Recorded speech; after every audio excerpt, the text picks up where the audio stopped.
Assalamualaikum warahmatullahi wabarakatuh. Kita akan lanjutkan materi pembelajaran kita tentang metode transportasi.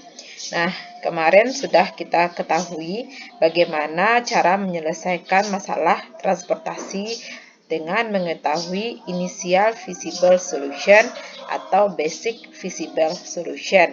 Nah, namanya basic artinya dia belum optimal. Kita lanjutkan tahap berikutnya, kita akan menentukan solusi yang optimal yang diperoleh dari nilai BFS pada pertemuan sebelumnya. Nah, di sini ada dua metode dalam penyelesaiannya. Yang pertama dengan metode stepping stone atau dengan yang keduanya dengan metode modified distribution atau kita kenal juga dengan istilah MODI.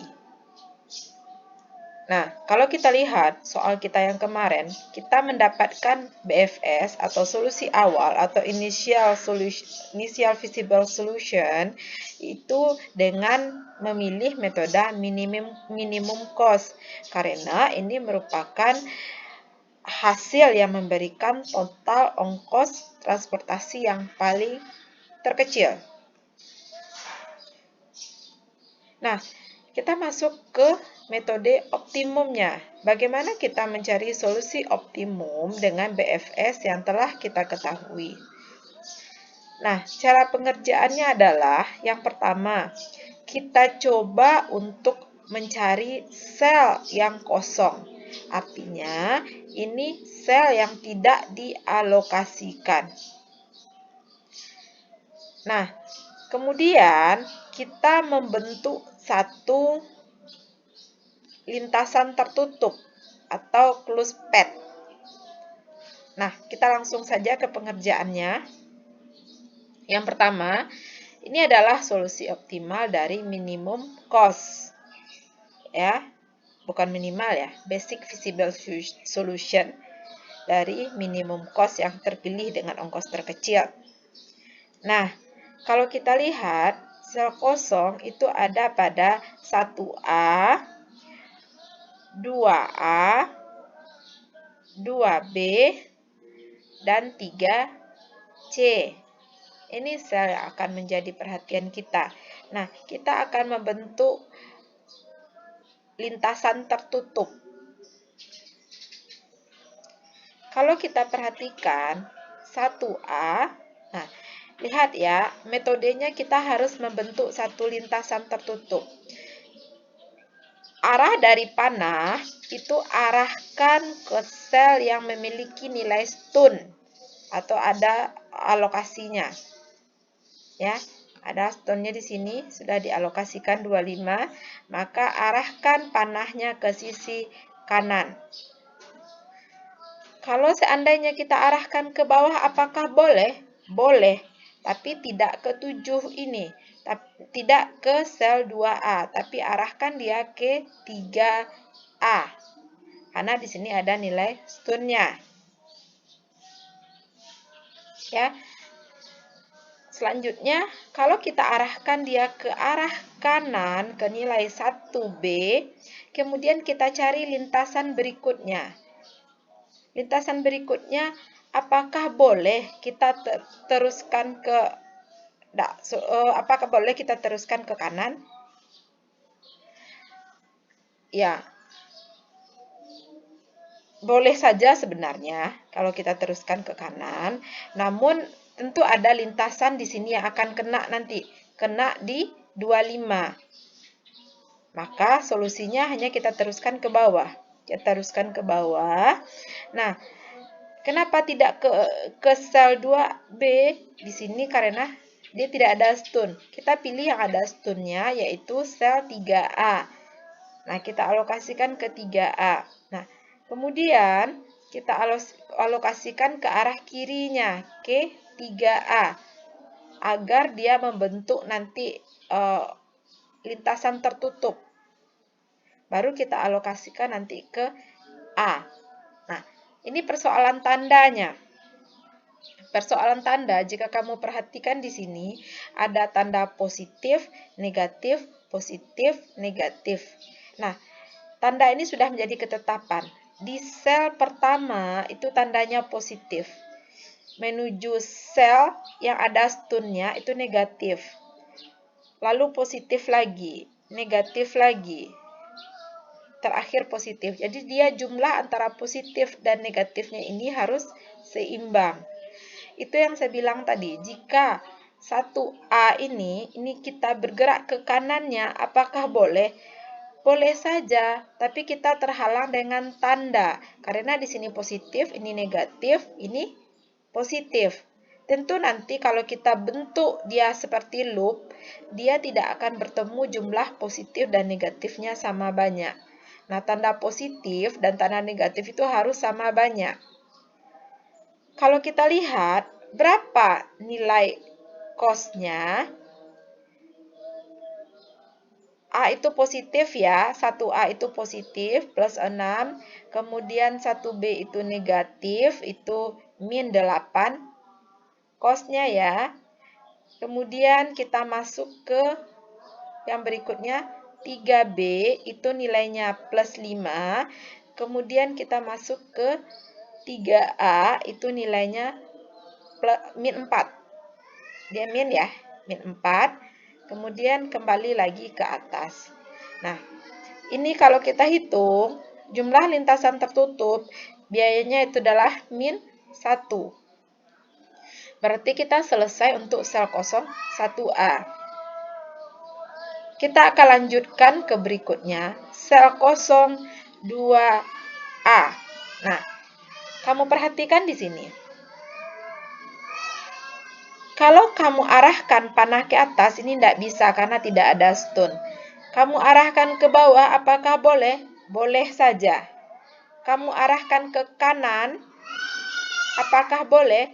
Boleh, tapi cari yang ada stunnya. Nah, dalam kasus ini, saya coba selesaikan solusinya dengan mengarahkan panah ke arah kanan. Arah kanan. Kemudian cari stun berikutnya itu arahnya ke atas, lintasannya ke atas. Kemudian lintasan berikutnya kemana? Ke kiri. Kemudian dari kiri kemana lagi? Kalau kita bawakan dia ke kanan, ke kiri lagi, tentu tidak mungkin karena tidak ada stun. Maka kita cari di arah ke bawah yang ada stunnya. Nah, dia ada stun ketemu di sini. Kemudian arahkan lagi ke arah kiri. Ya. Kemudian baru balik ke lintasan awal. Tujuan kita harus kembali lagi ke awal. Ya. Bagaimana dengan tandanya? Tetap positif, negatif, positif, negatif, positif, negatif. Sehingga jumlah positif dan negatifnya itu harus sama. Nah, pertanyaannya, kalau kita bergerak dari 2A tadi, kalau kita ke bawah apakah boleh? Boleh saja. Kalau kita misalnya ke bawah, kita arahkan ke bawah, kita sampai di 3A, kemudian kita langsung ke kiri sampai di 3B, ya. Tentu kita harus cari lagi arah ke atas. Ya, kita mencari stun berikutnya ke 1B. Kemudian tentu kita harus ke kanan, ke 1C. Harus ke bawah lagi kita ke 2C dan baru kembali ke lintasan awal pada sel 2A. Nah, sama juga jadinya kan? Untuk loopnya juga seperti ini. Maka itu boleh. Asalkan ada stun, itu bisa kita lalui lintasan tersebut. Tanda tolong diperhatikan positif. Selalu mulai dari positif. Kalau ke bawah pun ini negatif, nanti ini positif sama juga. Ini positif, ini ke kiri. Silahkan kamu coba nanti kalau arah ke bawah seperti apa. Kemudian kita hitung nilai cos-nya. Cos, lintasannya kita lihat dari 2A ke 2C, ke 1C, ke 1B, ke 3B, dan ke 3A.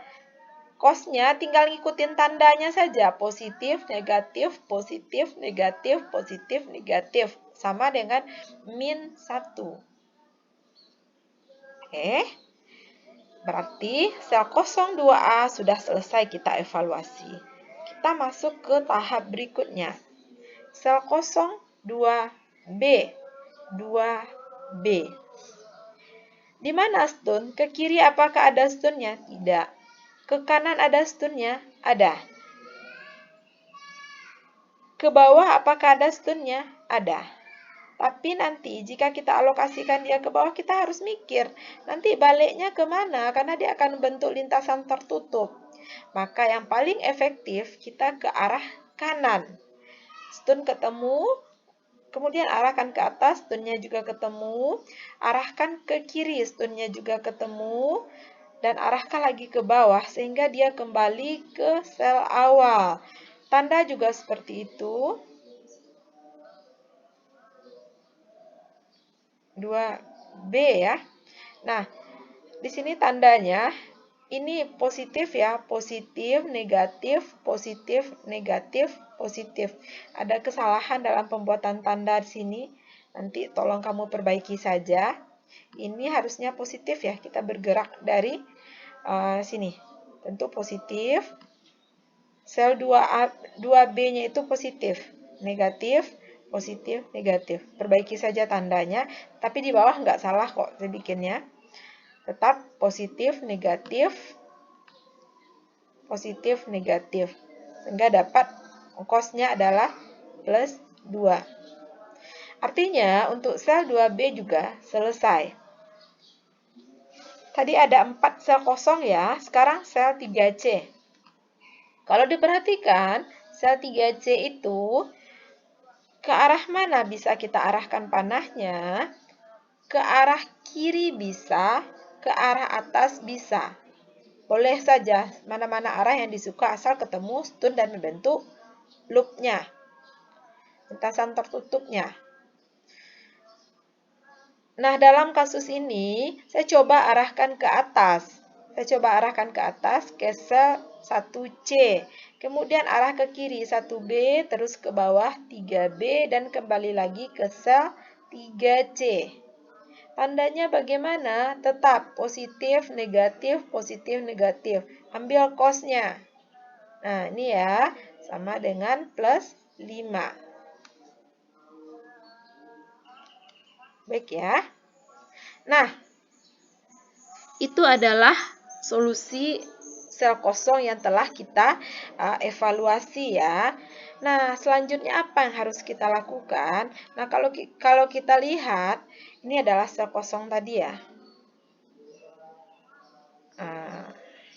Nih, kita bikin solusinya di bawah ini. Sel kosong 1A, ya, 1A, 2B, nih ya, 2A, 2B, 3C, ada 4 sel kosong. Ini dia ya. Nah, ini adalah solusi cos yang diberikan. Kalau kita lihat, solusi optimal itu kan tidak ada lagi nilai yang negatif. Tidak ada lagi nilai cos-nya yang negatif. Ini masih ada yang negatif. Tentu ini harus kita perbaiki solusinya. Alokasi ini tidak tepat. Bagaimana cara memperbaiki ini ya? Saya tandai ini adalah negatif. Min 1. Ini saja dulu kita perhatikan. Kalau ini sudah diperbaiki nanti, otomatis di bawah ini akan perbaikan, ini perbaikan. Kita akan cek apakah sudah optimal atau belum. Jika belum, nanti kita perbaiki lagi nilai yang di bawah ini. Nah, kita perbaiki dulu nilai yang ada di atas ini. Bagaimana caranya? Kita lihat kondisi di awal tadi, kita memperoleh 1A ini. Ini adalah lintasan tertutupnya. Close pad-nya ya. Lintasan tertutupnya ini dialokasikan dari 1A ke 1B, 3B, 3A, dan kembali lagi ke atas. Nah, dari lintasan ini kita lihat mana alokasi yang paling minimal. Alokasi yang paling minimal itu berada pada 25, ya. Dalam lintasan ini yang 25 ya, itu kita kurangkan. Jadi yang paling minimal itu 25, kita kurangkan dengan 25. Ya, itu caranya 25 sehingga nilainya berpindah. Di sini menjadi plus 25. Ini plus 25 ya. Selanjutnya yang di bawah. Yang di bawah juga kita kurangkan.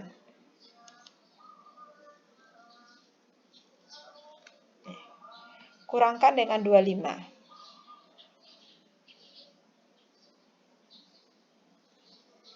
Ya. Kenapa ini ditambah dengan 25? Tanda ini plus. Ikuti tanda ini. Kalau dia ini paling kecil 25, 25 dikurang ya. Kurang 25, ini adalah 0. Kemudian ini plus, berarti plus 25. 25. Ini tandanya negatif, artinya 200 dikurang dengan 25. 175. Ini tandanya positif, berarti 75 tambah dengan 25, sama dengan 100. Nah, ini solusi yang baru, yang ditawarkan. Kita harus cek lagi, apakah solusi ini sudah optimal atau belum. Bagaimana cara menceknya? Ulangi langkah tadi lagi. Ulangi langkah tadi untuk mencek sel kosong kita. Sekarang, sel kosongnya sudah berubah menjadi 1B. Oh, mana dia? Ini ya. Ini sudah kosong ya.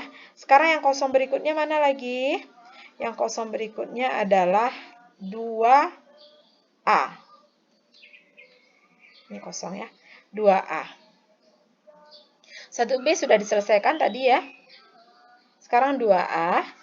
Nah, 2A itu menjadi, kalau kamu lihat lintasannya, dia akan ke kanan menuju 2C, selanjutnya ke 1C, selanjutnya ke 1A, kembali lagi ke 2A. Berapa nilainya? Sama seperti tadi, tanda mengikuti positif, negatif, ya, dapatnya 0. Lanjutkan lagi, mana lagi yang kosong? 1B. 1B. Ya, kan tadi alokasi kita sudah berubah ya. Sini 25 lagi. 1B. Kita lakukan lagi evaluasi seperti tadi, membentuk close pad sehingga dapat nanti plus 1. Selanjutnya kita alokasikan lagi untuk 2B. Evaluasi lagi untuk 2B sehingga dapat plus 3. Cara yang sama. Kita dapat terakhir itu adalah 3C, itu cara yang sama, dapatnya adalah plus 4. Nah, kalau kita lihat, itu 4 lintasan, tidak ada lagi yang nilainya negatif.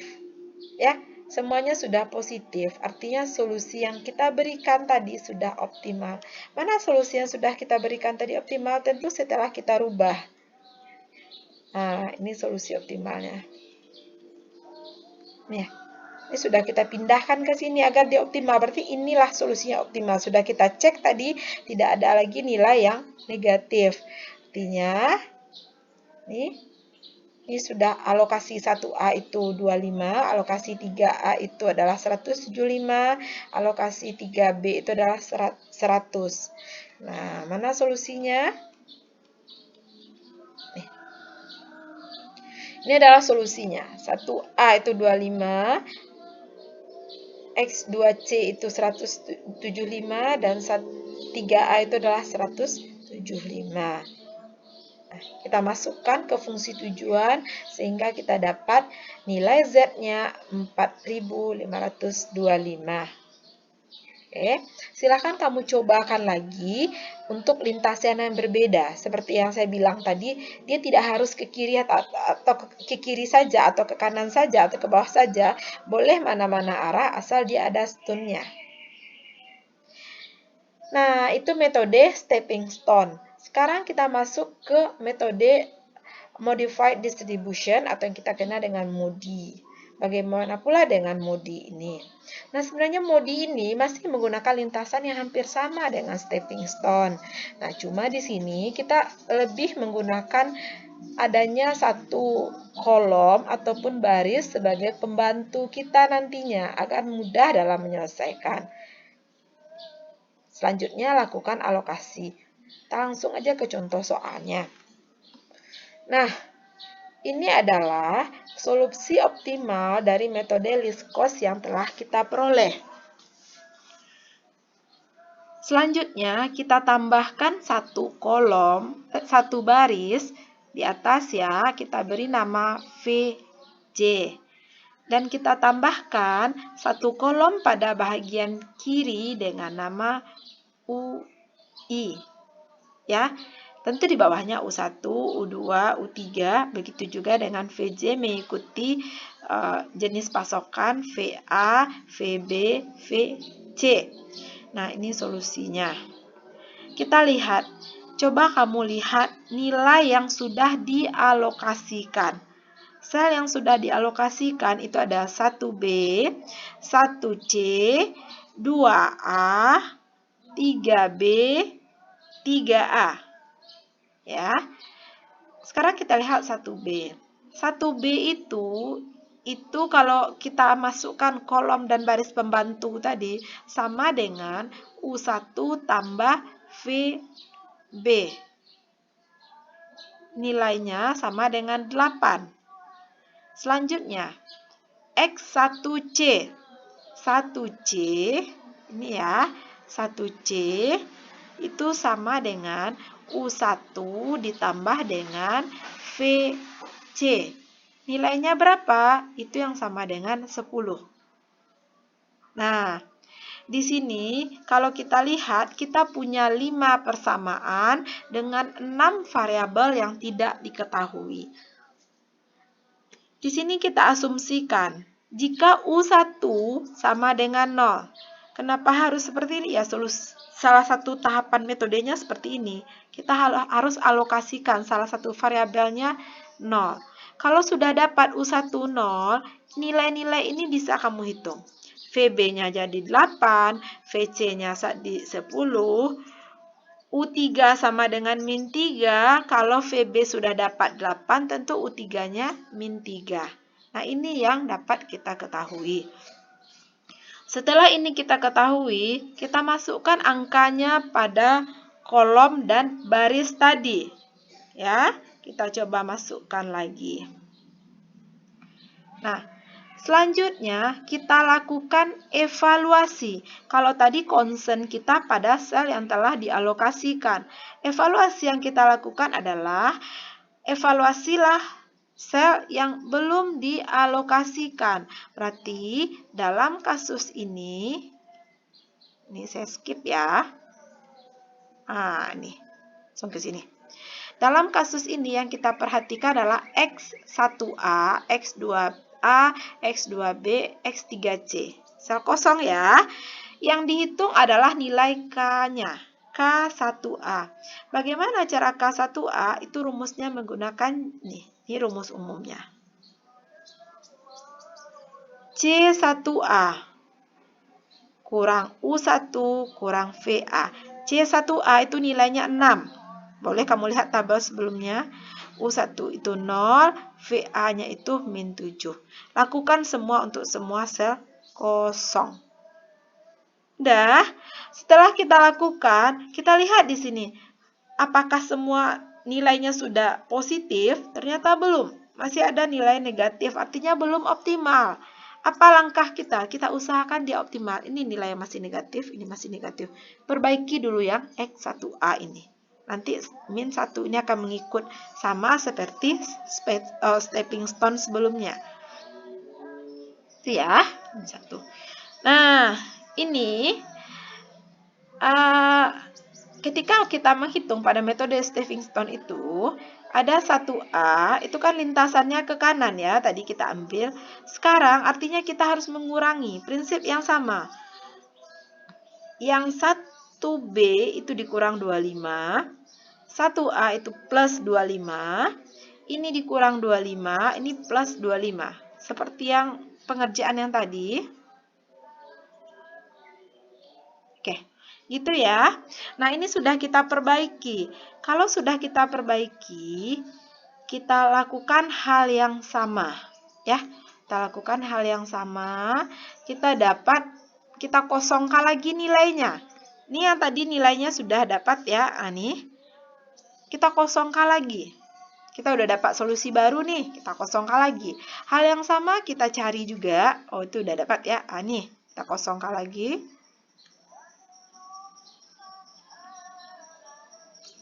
Oke, sebelumnya ini. Nah, kita coba kosongkan lagi.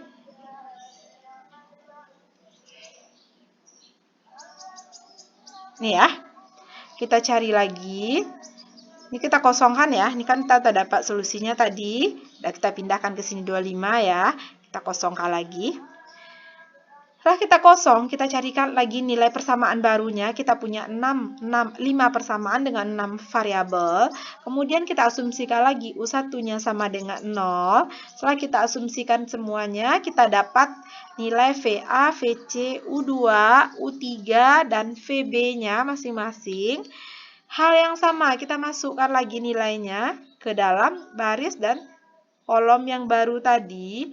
Kemudian kita concern pada nilai yang belum dialokasikan. Berarti kita cari nilai K-nya. Seperti tadi lagi. K ya. K 1B, 2B, dan seterusnya. Nah, setelah kita cari, artinya kan tidak ada lagi nilai yang negatif. Artinya solusi tadi sudah optimal. Jadi mana solusinya? Solusi optimal ini. X1A 25, X2C itu adalah 175, X3B itu 175. Kita hitung nilai Z-nya 4525. Oke ya, kita selesai untuk pokok bahasan ini dengan dua metode, stepping stone dan modi ini. Kita akan ketemu pada pokok bahasan berikutnya mengenai assignment atau penugasan. Terima kasih atas perhatiannya. Assalamualaikum warahmatullahi wabarakatuh.